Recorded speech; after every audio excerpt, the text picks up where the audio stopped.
District Court for Washington County, State of Utah. Now, in session with your Honorable Judge Keith C. Barnes presiding. Please be seated. Thank you, sir. Good morning. Welcome to 5th District Court. The matter before the court is State of Utah versus Mia Bailey, case number 2415-01193. The matter is before the court for sentencing. The court has received and read the pre-sentence investigation report.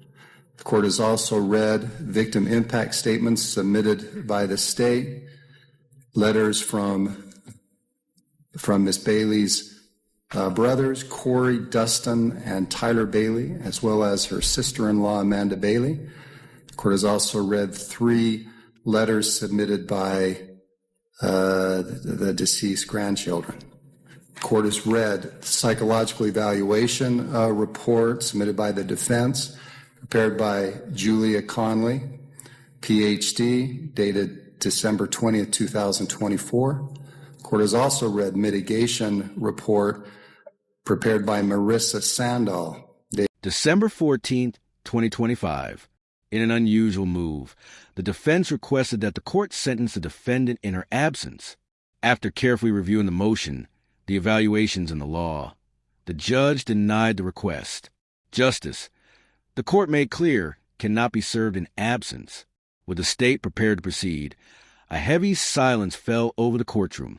The judge then called forward the victims. 2 brothers. They did not come seeking revenge, nor did they ask for pity. They came to speak of loss, of families shattered, and the harsh truth that some wounds are too deep for any sentence to fully heal. December 14th, 2025.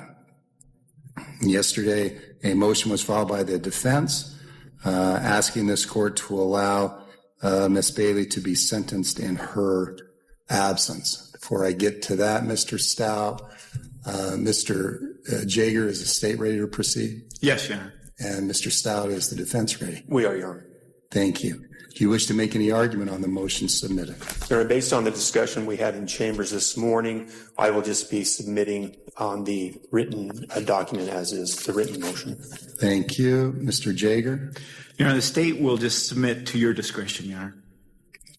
Thank you. As the court stated, the court read the motion that was filed by the defense yesterday after reviewing the evaluations and mitigation report, as well as other documents that has been submitted. The court denies the defendant's motion to allow Ms. Bailey to not be present during sentencing. Rule 22B of the Utah Rules of Criminal Procedure states on this point that the defendant may be sentenced in defendant's absence, does not have the absolute right, and the court for those reasons is denying the motion today. Mr. Jager, I'll turn the time over to you. Your Honor, the state is first going to have 2 of the brothers who are victims in this matter that are going to address the court. We will start with Corey, Your Honor. Dustin would be the second brother that will be speaking after. Thank you. Mr. Corey Bailey.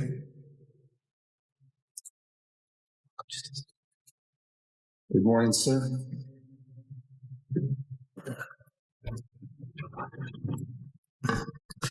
Good morning, Your Honor. I gotta apologize. I'm kind of still underprepared for things. I come up here still conflicted about all of this. Just thinking a lot for the past few days what it means to have justice served. As you may have well read in my letter, I don't feel like there can be any true justice in something like this.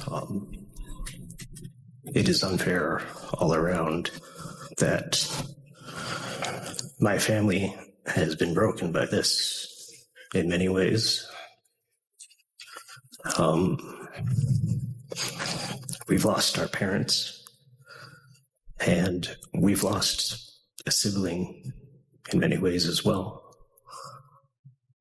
No sentence can undo what this family has already lost. One brother steps forward and speaks a truth few expect. There is no outcome that feels like a victory. For them, justice is not revenge. It is safety. It is certainty. It is knowing the threat ends here. He speaks of a sister they still care for and of a reality where freedom could bring danger to everyone. Then the other brother takes a stand, not just as a victim, but as a son remembering parents defined by how they lived, not how they died. This is not a story of hatred. It is a story of grief, responsibility, and impossible choices, spoken plainly for the court, for the public, and for the record. So either way, no matter what, we are losing as a family on this sentence. For me and my family, the truest sense of justice we can come up with is making sure that we are safe now and in the future. And then also making sure that Mia is taken care of in the state hands as well for the foreseeable future, and that it stays that way. I've seen what happens to people who are kicked out of the system and live on the streets, ostracized by society, and it is not easy. And knowing that being in jail is not easy either. Neither one of those things are a good outlook for my sibling. Him being out is not a good outlook for my family, and our beliefs is that we would still possibly be under threat in the future. So we would like to recognize that, it is unfair all around for all of us. What all of this has become, essentially.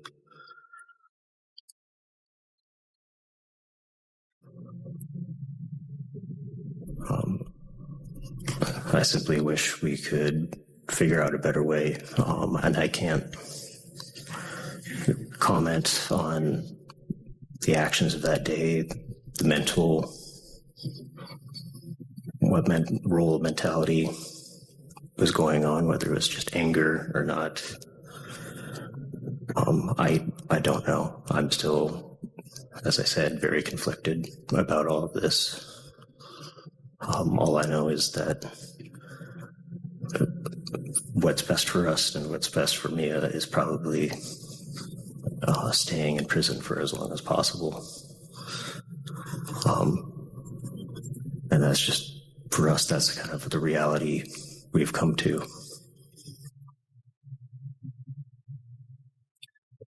Thank you, Mr. Bailey. Thank you.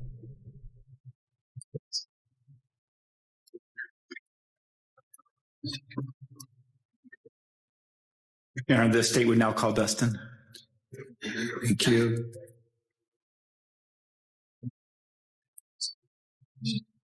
That's fine, thanks. Mr. Bailey, good morning to you. There's a lot. That'd be great. I have a prepared statement, thank you. Your Honor, we sit before this court as the children, grandchildren, sister, brother, mother, extended family, and friends. The majority of the remaining family that hasn't spoken today, of Joseph Blue Bailey and Gail Bailey, two real people whose lives were defined not by how they died, but how they lived. We also stand here as a family to Mia. That dual reality is not something we choose, but is something that we must carry honestly. We are addressing the court, Mia, and the public at the same time, because the truth in this case must be spoken plainly without distortion and without hiding behind abstraction. Our father, Joseph Blue Bailey, spent most of his working life as a maritime engineer on tugboats. He was given of time doing often dangerous work so as to be stable and secure. He believed in responsibility, not excuses. If something broke, he fixed it. He showed his values through consistency rather than words. By working hard, providing for his family, and being present in the ways he knew how to be. Our mother, Gail, was a homemaker, but advocacy was her life's work.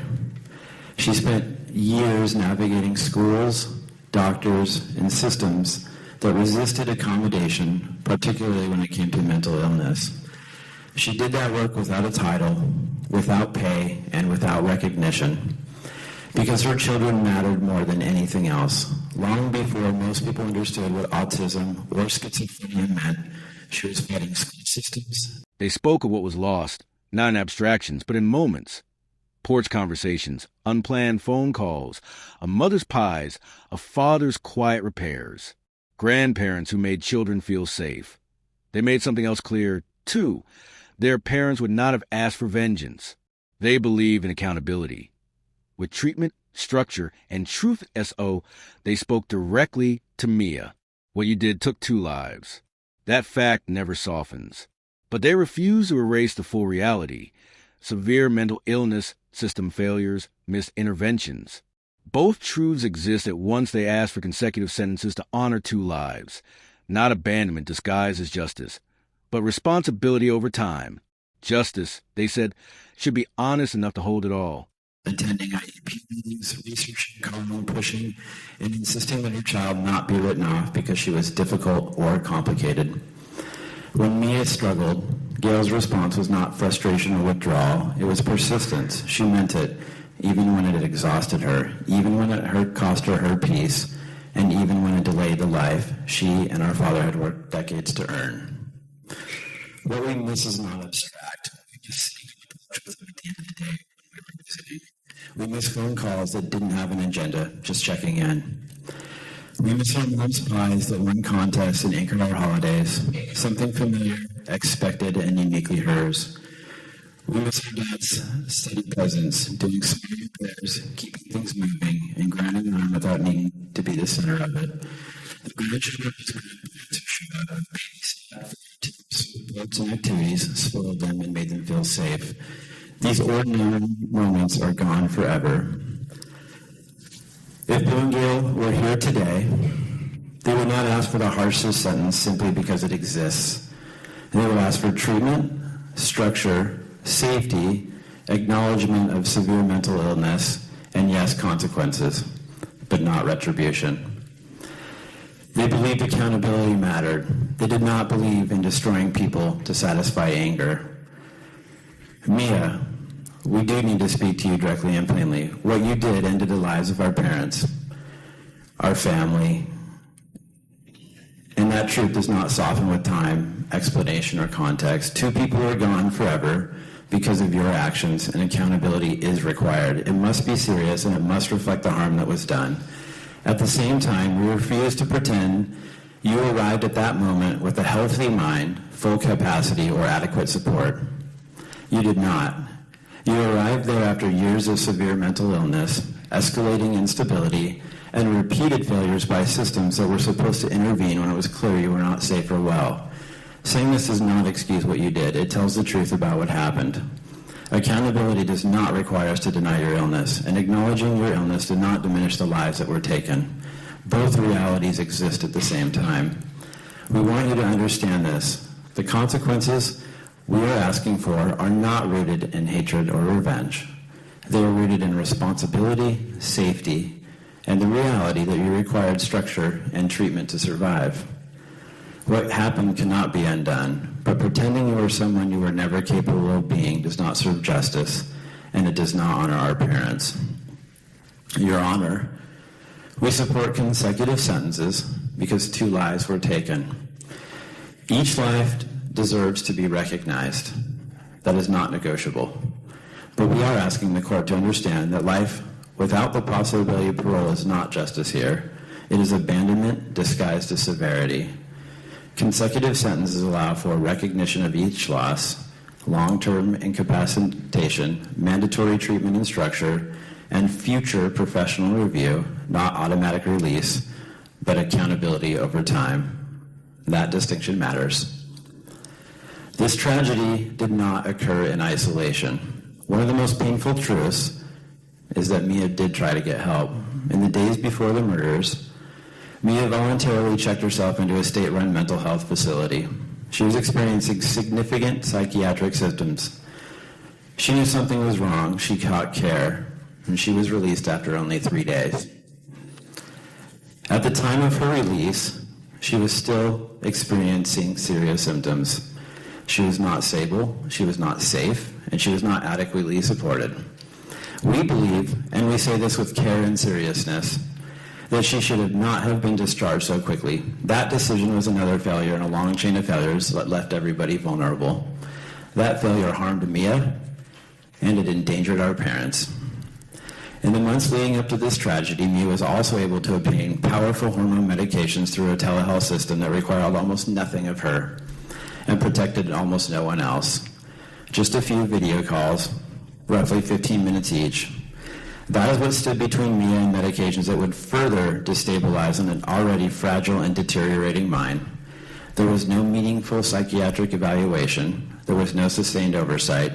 There was no follow-up that matched the severity of her mental illness. What existed instead was a model that functioned less like medical care and more like a subscription, one that prioritized access and liability protection over clinical responsibility. We want to be absolutely clear for the record. There is nothing wrong with being transgender. We support LGBTQ rights fully.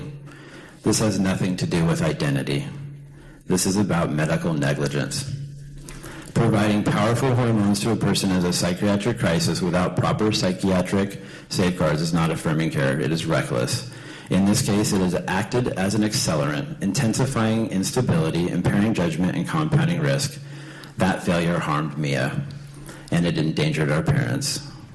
Despite loving Mia, despite knowing her struggles, despite trying to help, we were also unable to prevent her access to a firearm. Families are expected to manage psychiatric risk without authority, without enforcement power, and without meaningful legal tools. The burden is placed on families until tragedy makes intervention unavoidable. Our parents paid the price for that gap. Justice should be honest enough to acknowledge it. And Mia, if you're ever released decades from now, the reality you face will already be severe. Being a transgender felon in Utah will make integration into society extraordinarily difficult. That reality alone is a lifelong consequence. Allowing parole eligibility does not guarantee release. It preserves the role of evaluation, treatment assessment, and accountability, rather than declaring that no amount of change, insight, or stability will ever matter. Our parents believe in a structure with accountability was stronger than hopelessness. Your Honor, in closing, we ask the court to impose consecutive sentences. We ask the court to acknowledge severe mental illnesses as real and relevant, and we ask the court to deliver justice that our parents, practical, compassionate, and grounded, would recognize as worthy of their lives. Thank you. Thank you, Mr. Bailey. Yeah.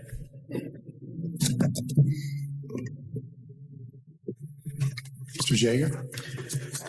Your Honor, just to follow up with that, and I recognize I cannot say that better than what is already spoken, but the state is also asking for consecutive, and we're asking for consecutive because that is our policy, and that is our practice, and that has been the practice since I've worked here back in 1999, Your Honor.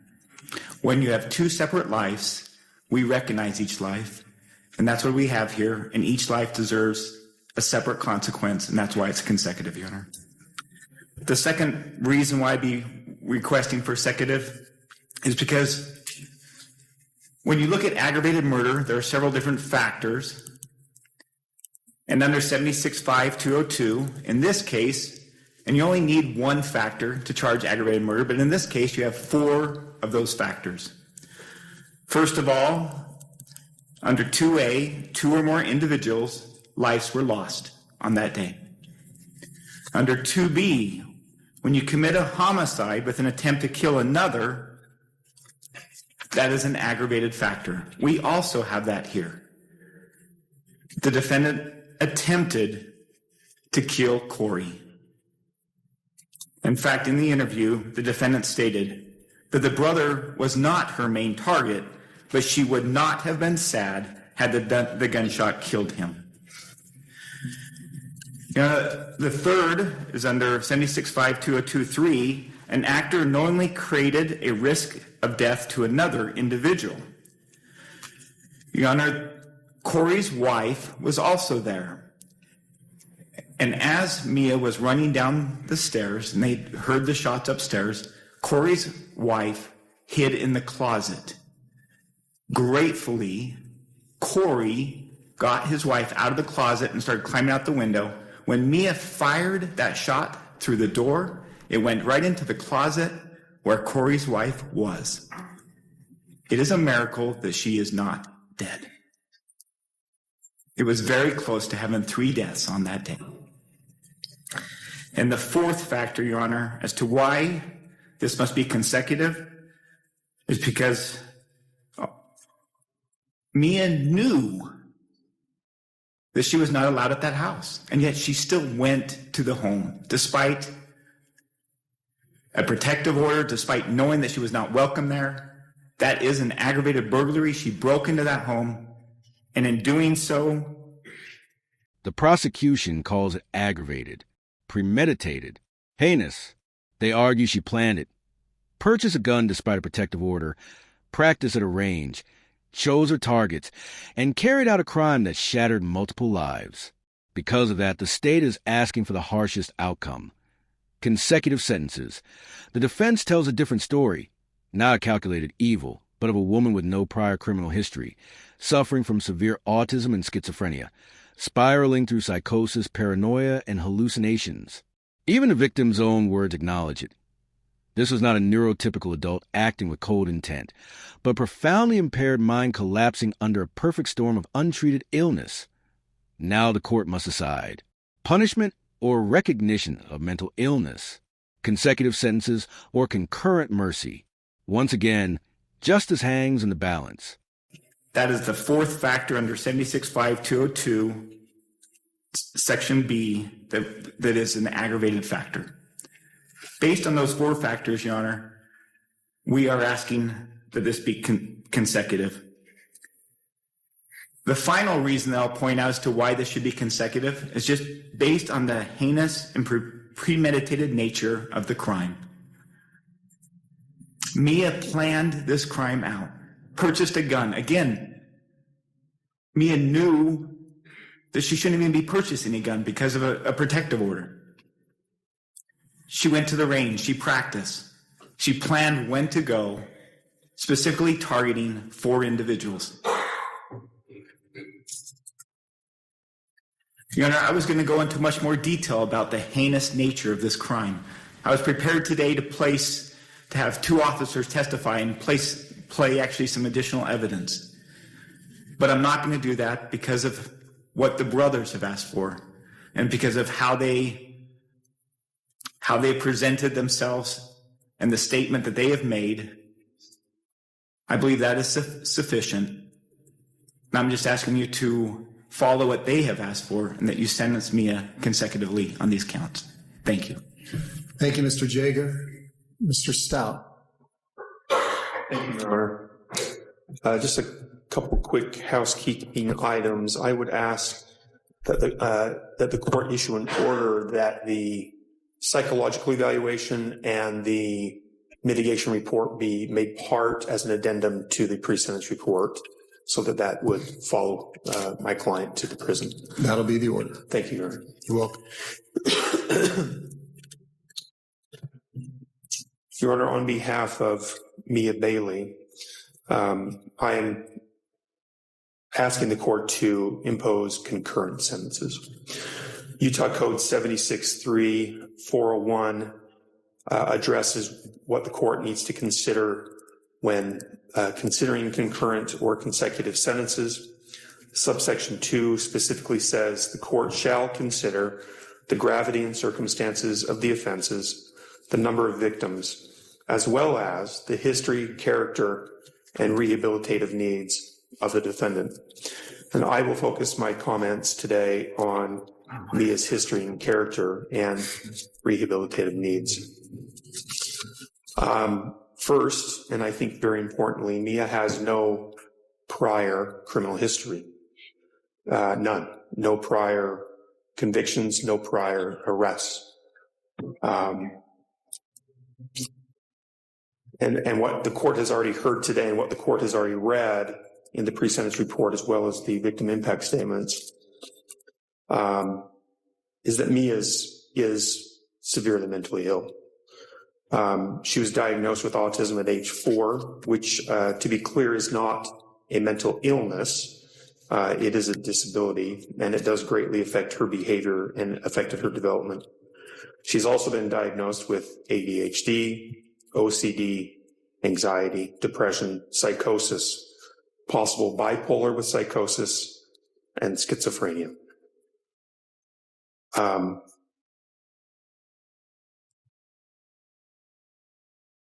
of this, Your Honor, in the summer of 2023 and 2024, she was admitted to the hospital for paranoia, delusions, and hallucinations. She was discharged the most recent time that she committed herself, as has been mentioned. She was discharged 3 days later, and 10 days later, she murdered her parents. I want to quote from 2 of the victim impact statements, because honestly, I think they say better than I could what I want to convey to the court. And I'll try to do this without identifying the relationships, but these are in the pre-sentence report, victim impact statements the court has read. I need to say something that's difficult to articulate while carrying all this pain. Mia was severely mentally ill. I grew up watching her struggle with autism and schizophrenia.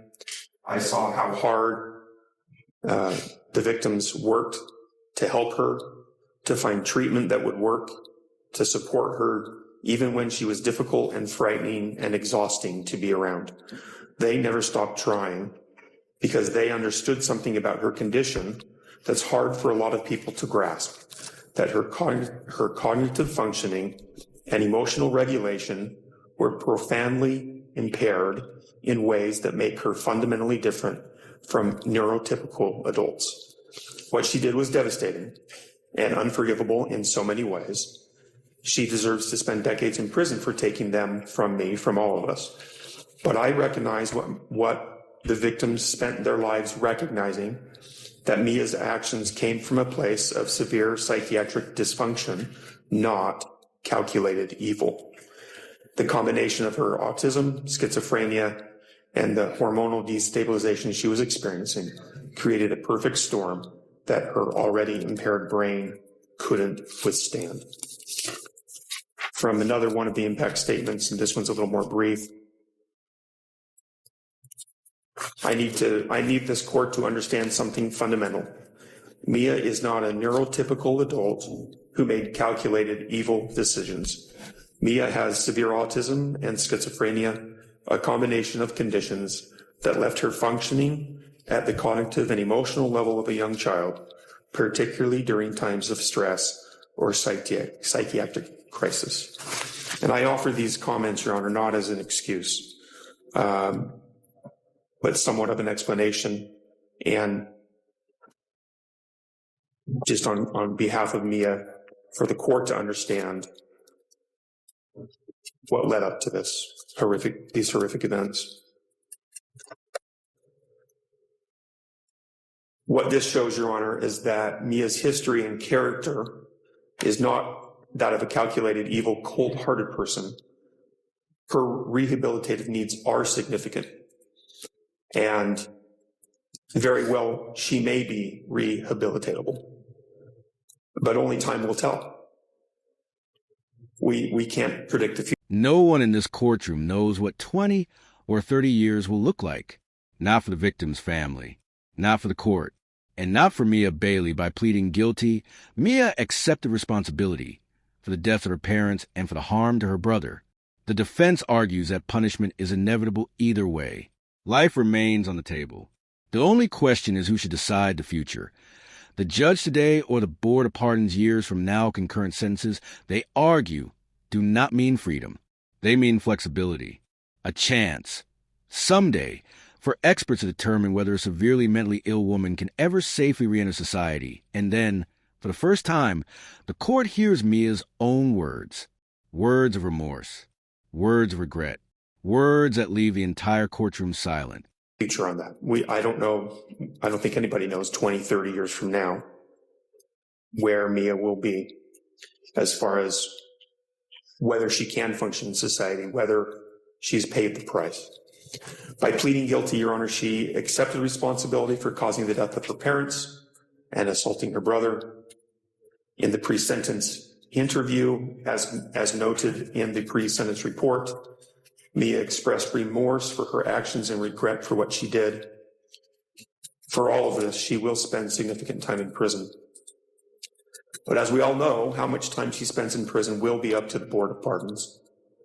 The board will be in the best position in the future to decide if and when Mia can reenter society.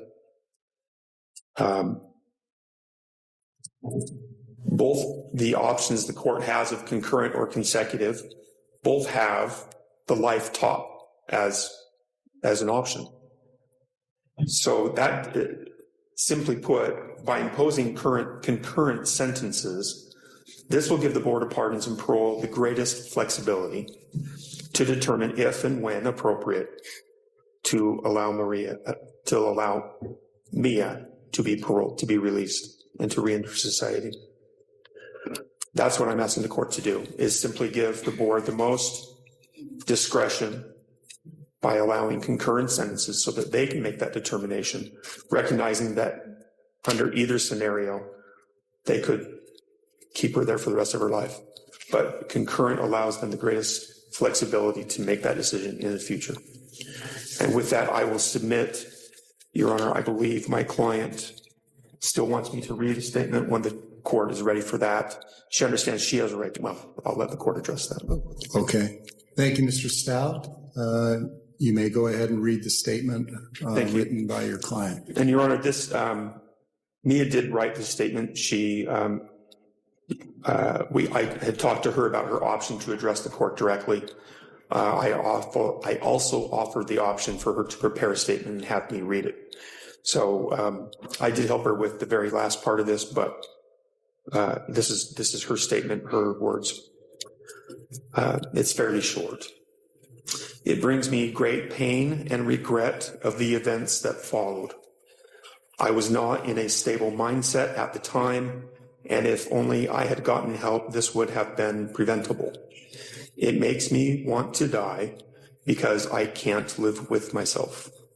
I am sincerely, deeply sorry to my family that I committed this atrocity. I wish I could earn forgiveness in time. Because of my religious beliefs as a Muslim, it would be appropriate to take my life for atonement for what I did.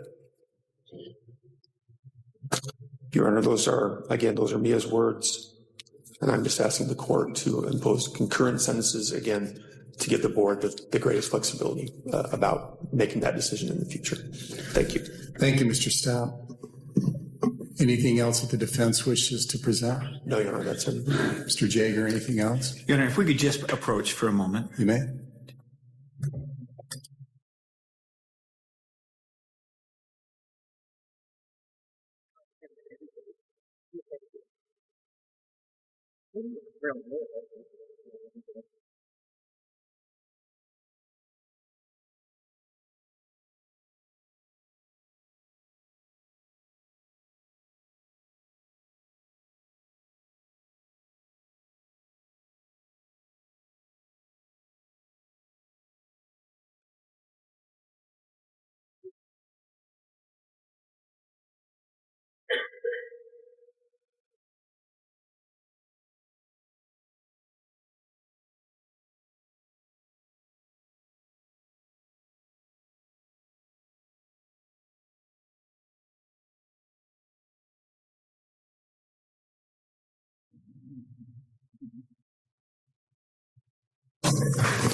Thank you, counsel. Mr. Stout, can you escort Ms. Bailey up to the lectern, please?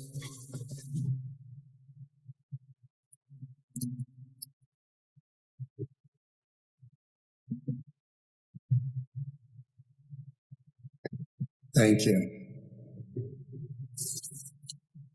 Well, the court greatly appreciates the brother's sons addressing the court. You know, the gravity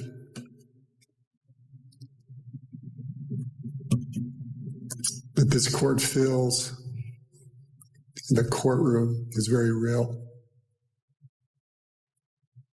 The courtroom falls into a heavy silence as the judge reflects on the far-reaching consequences of one horrific act.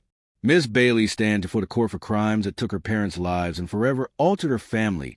The letters submitted by the victims paint a portrait of quiet, treasured moments lost, sunsets watched together, love and warmth now gone. The judge acknowledges the profound pain, the fractured family, and the chilling events of that day. Then justice is pronounced. Consecutive sentences, life-altering consequences, time to reflect, time to pay time in prison. The court's decision is clear. The sentence is final, and the gravity of what occurred will never be forgotten. It's unfortunate these things happen. And Miss Bailey, you're here because of horrible acts that you committed. The thing that the court's able to receive, as I stated earlier, as I prepared for today, it's the letters that are submitted. The letters give me an opportunity to understand what the victims have been going through. I didn't know your parents, but I feel I kind of know them now. And that's important. That's important because as we leave the courtroom here today, that life is going to go on for everyone. And certainly all of us feel for the victims in this case. And the victims are real. You know, I'll just read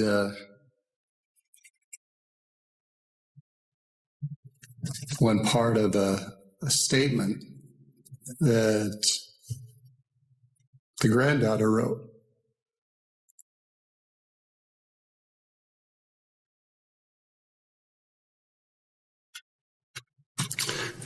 She said, one of my last and most treasured memories with them, Grandma, Grandpa, was a simple, quiet moment. We sat on their porch together watching the sunset. That moment means a lot to me. It was the last bit of quality time I spent with them. We didn't need words. Even in the quiet of that memory, I felt their love and warmth.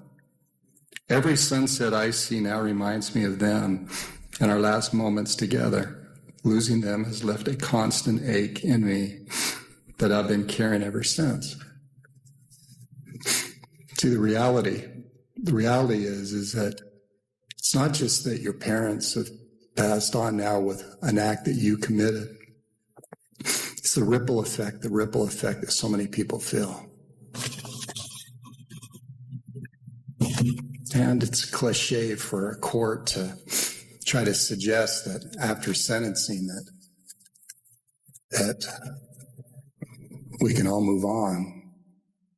But with that said, I sincerely hope that the grandchildren and loved ones and siblings and the divide that this type of thing has caused, that there can be a mending of fences and there can be a mending with the siblings. It's been difficult. I think that your parents would have been very proud of your brothers in a very difficult circumstance today on what they said here to the court. I feel it had a very, very compassionate tone toward you. And yet there was accountability, and yet there was the love and the things that your parents taught your family. And that came out, and that should have come out, and I appreciate hearing that.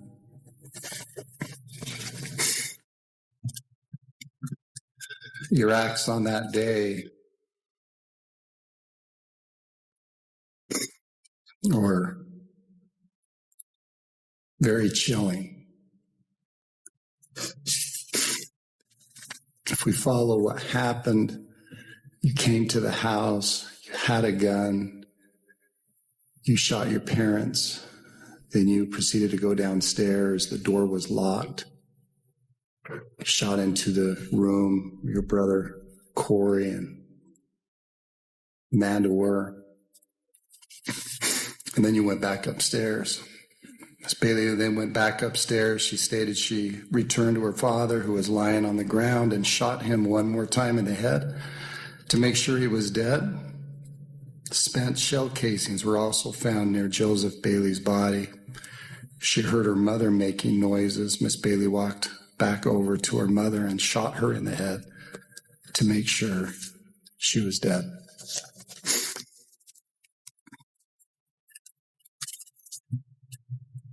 The gravity of the circumstances, again, are there. And as to the sentence today, the sentence should and will be consecutive sentences. Ms. Bailey, in case 2415-01193 to the charge of aggravated murder, a first-degree felony, you are hereby sentenced to serve 25 years to life. Count 2, aggravated murder, first-degree felony, you're hereby sentenced to serve 25 years to life. Count 3, aggravated assault, a third-degree felony, you are hereby sentenced to serve 0 to 5 years, always at the Utah State Prison, to run consecutive one with the other. Restitution will remain open. You are hereby remanded to the Department of Corrections to serve this sentence. Good luck to you. Thank you, Your Honor. Court will be in recess. Great, thank you.